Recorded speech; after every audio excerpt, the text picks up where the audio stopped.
Welcome everyone to another session of answer writing program. In this session, we will be discussing about the question and how to approach those answers. Before that, let us first quickly understand how to navigate the portal to understand where the questions are there and how to upload your answer. So answer writing program is an initiative of Vajiram and Ravi where you will get to practice answer writing for 5 days a week. There will be 2 questions based on static topic for which you will be given the schedule which is uploaded in the portal, and 1 question based on current affairs. The questions will be covering from GS 1 to 4 and they will be available at the portal, and the video that you are right now watching will be available at YouTube channel. So that's there. So you can access the questions by going to vajiramis.com. Over here you can go to the mains daily answer segment. You can also see the schedule over here. As you will enter the site, you can visit the respective month for the same, and over here you will be looking at different questions for which you can upload your file for the same. Your answers will be visible in the evening along with the video so that you can understand how to write the answers for mains. So let us start today's session.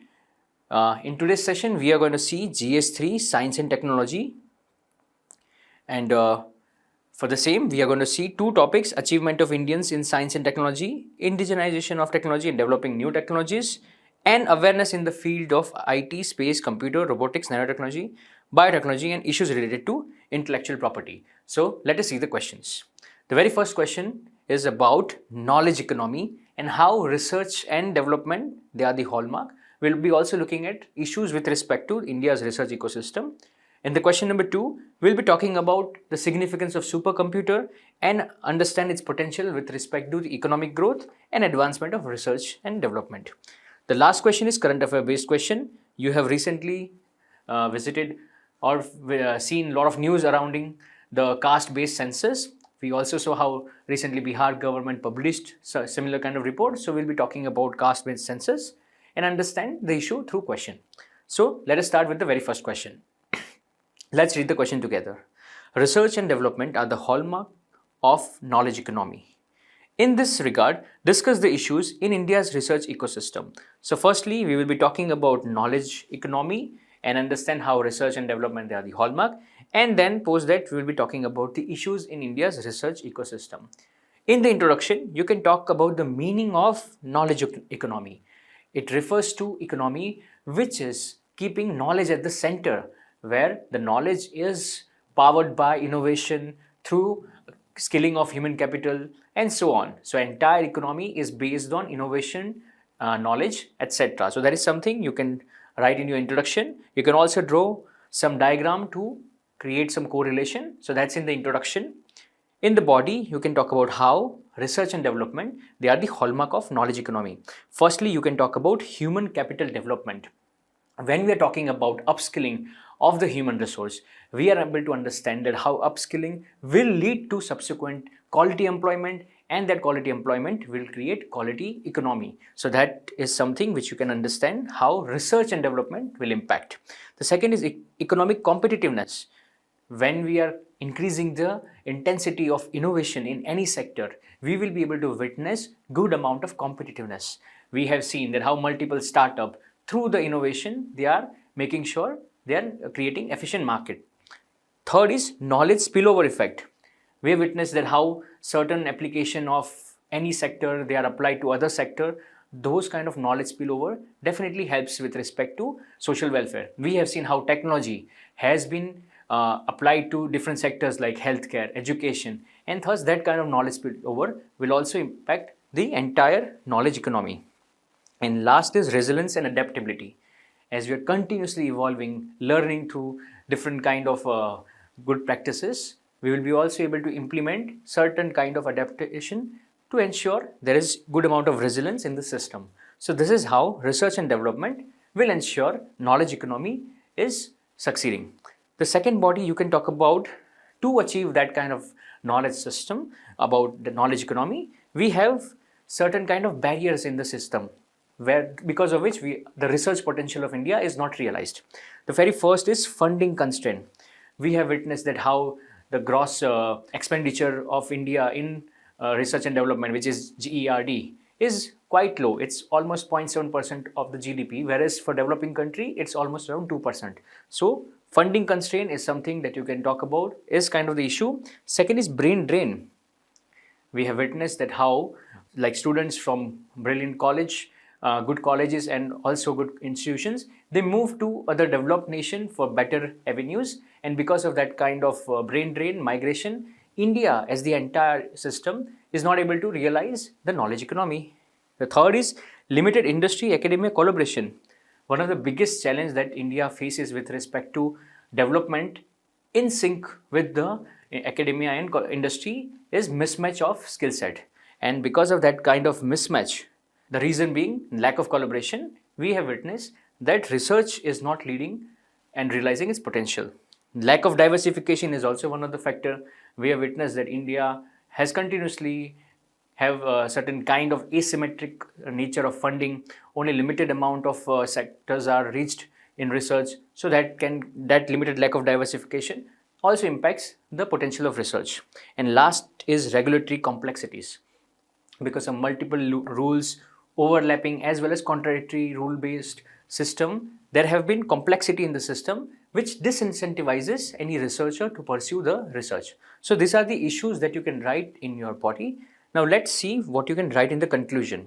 In the conclusion, you can give in a paragraphic form a different kind of way ahead points. You can talk about how funding increase as in GERD can help with respect to realizing the research potential, and thus we can realize knowledge economy. Also apart from this, you can mix different points from this set of keywords like collaboration, partnership, educational reforms, incentives for researcher, streamlined regulation, indigenous journals. We must have certain kind of journal system where people can access research and innovation of different communities. We can also talk about science and technology park, not just for adults but also for children, so that they can also get awareness and create that scientific tempo. We can also talk about private and public partnerships through which government initiatives are also supported through private expertise. And last, we can talk about strengthening of intellectual property right. The base for any kind of research and development is intellectual property right, and safeguarding them, promoting them ensures sustainable research atmosphere. So there is something for answer 1 you can write. Now let us see the model answer and see how we can inculcate same in our answer writing. Firstly, you can define knowledge economy. You can talk about how R&D is the hallmark of knowledge economy. You can cite several examples, like for economic competitiveness, we have seen that satellite launching services at an affordable rate is the strength of ISRO. Because of certain kind of competitiveness, like we have been witnessing cutting edge technologies and all. Apart from that, knowledge spillover, we talk about how cryogenic engine can be used in missile technology. Also, we give similar examples for the same. So this kind of example definitely supports your argument and increases the chance of scoring for the same question. Then you can talk about different issues.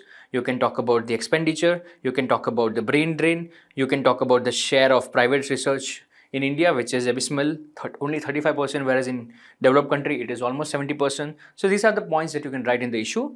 And in conclusion, you can talk about way ahead in a suggestible measure form. So that is something for question number 1. Let's move to question number 2. Question number 2. Discuss the significance of supercomputers in the advancement of research and innovation in diverse field. Also discuss its potential to drive economic growth in India. Over here, we have 2 parts. First, we have to talk about significance of supercomputers for research and development, innovation, and potential for economic growth. So these are the 2 parts we have to talk about.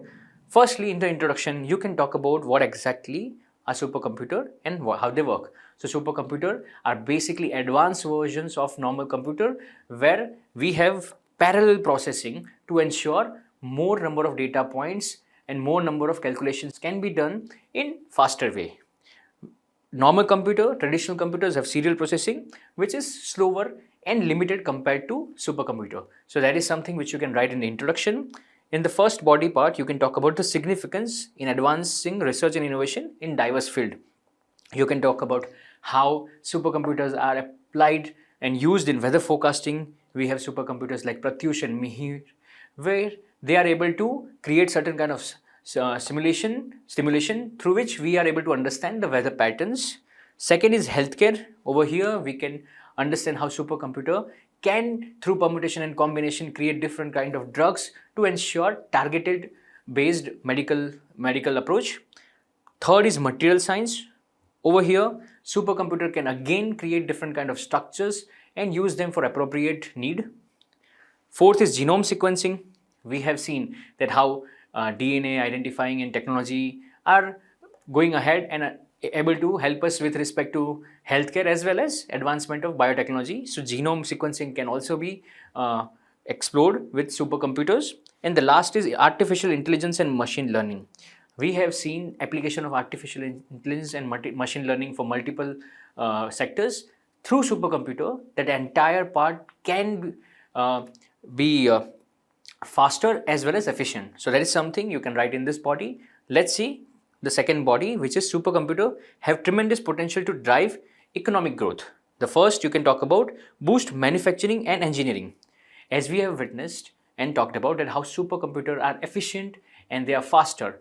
Through the same, they can definitely augment the growth of manufacturing sector and engineering and help us understand better versions to create efficient system.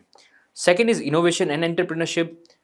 As we've talked about previously, that how innovation, which is something that supercomputer can cater. We are talking about different models, different permutation and combination, and how faster and efficient structures can help to realize innovation. Thirdly, foreign investment. India is continuously trying to implement different policies with respect to supercomputer. As we create that kind of structures, foreign investment will definitely redirect towards India and augment the economy of the nation. Fourth is enhance national security. Through supercomputer, we can understand the framework, national framework, security framework, and understand how loopholes can be bridged efficiently. And the last is advancement of scientific research. This is something that you can club with every other point. How supercomputers, previously we have witnessed that they have supported different sectors through advancement of scientific research that further can help with respect to creating different kind of products and solutions and thus augment the economy of the nation. So that is something that you can write in the body 2 of this question. Now let us see the conclusion. Over here, you can talk about national initiative, which is National Supercomputing Mission, where government has laid almost 4,500 crore for 7 years to create different kind of supercomputers, and they are definitely placed so that they can be applied for diverse sector. So that is for question number 2. Now let us see the model answer and understand how can we inculcate the same in our answer writing practice. Firstly, you can define supercomputer, high performance computing machines that can process vast amount of data at high speed. In the significance part, you can talk about the specific sector and how supercomputer is applied. Like for weather forecasting, we have Pratyush and Mihir. For healthcare, we have simulation through which we can understand and create different drugs. Material science, we can understand how different material function and recreate the same. For genome sequences, for artificial intelligence and machine learning, we have Param Siddhi for machine learning and AI applications. Then we can talk about how they have potential to drive the economic growth, and you can give the argument for the same through substantiation, and thus you can give keywords like boost manufacturing and engineering, etc. And in the end, you can talk about in the conclusion how national supercomputing machine is something which is making sure supercomputers, they are the future in our nation, and also how it can contribute for India to achieve the 5 trillion economy. So that is for question number 2. Now let's see question number 3, which is current affair based question. Inclusion requires recognizing caste diversity through a comprehensive census. In light of the statement, highlight the need of caste census and challenges associated with it. We recently witnessed in the current affairs that how caste census is recurring in the news. We also saw how Bihar government has recently released similar kind of census. So that's why this question will tackle and understand different dimensions with respect to the same, as in the need and the challenges. In the introduction, you can briefly talk about the need for the caste census, why exactly and what exactly are the objectives of caste census: to create structures, to ensure equity, to ensure historical injustice are undone. You can also talk about a little bit of historical evolution of caste-based census, that how since British time we have witnessed caste-based census type, and the last was 2011, which was socio-economic caste census. However, it was not used, and thus these are the points that you can write in your introduction. In the body 1, you can cater to the very first demand of the question, which is need of caste census. You can list different points. The very first point is address social inequality. As India has and previously witnessed historically that it's a caste-based society, despite having certain kind of affirmative action through constitution, we still witness caste-based discrimination. So to create social equality, caste-based census can give us the idea, the picture of the society, and thus will help us with respect to the policy framing. And second point is exactly what I said previously, that how that kind of broad overview can help us with respect to policy making. The policymakers will be able to understand how exactly and what exactly should be the nature of the affirmative action to ensure every caste is equally represented without any discrimination. The third point is reservation reassessment. Through caste-based census, we can understand the asymmetric nature of impact of reservation, and thus try to create structures like different kind of reservation models. We have seen how horizontal reservation model is also in play. So through that we can do some kind of reassessment of the reservation policy. Fourth is tackling multifaceted discrimination. Now in India we have multiple types of caste and they all face different degrees of discrimination. Through caste-based census we can understand the idea of caste in India, the diversity of it, and thus tackle the multifaceted discrimination of the same. And last is, it is aligned with the constitution. Article 340 talks about the affirmative action, and thus we must ensure that caste-based census is utilized to bridge the gap. However, there are certain challenges associated with the caste-based census. This is something that you're going to write in the next body. The very first is the potential for heightened social tension. As we presently also witness that how caste is a kind of a social structure which has created a lot of discriminatory based historical injustice. Creating caste-based census can give a very explicit picture of the nature of the caste in India and can create social tension. It can also increase for additional reservation. In past, we have seen how Patidar, Jats, etc. have demanded reservation. Through caste-based census, people can create different kind of demands as numbers would be very explicit, and thus that can lead to conflict.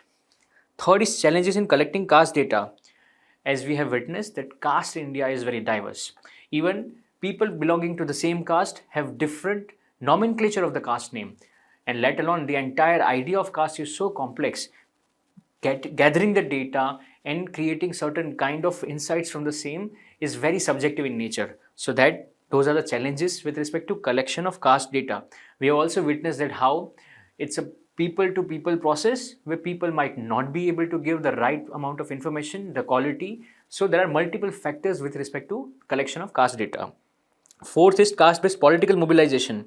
Now this is something as similar to social division, as we have witnessed that if caste data are explicit, people will be mobilizing based on their caste identity instead of keeping nation at the center, etc. So this is something that you can write in challenges. And last is challenges with respect to defining castes. As we have seen that there are different kind of social processes in play like Sanskritization, etc. And we have seen that different castes have now different kind of understanding. So similarly to challenges in collecting caste data, we also have challenge with respect to defining caste. So these are the challenges with respect to caste-based census. In the next part, which is the conclusion, you can write the way ahead.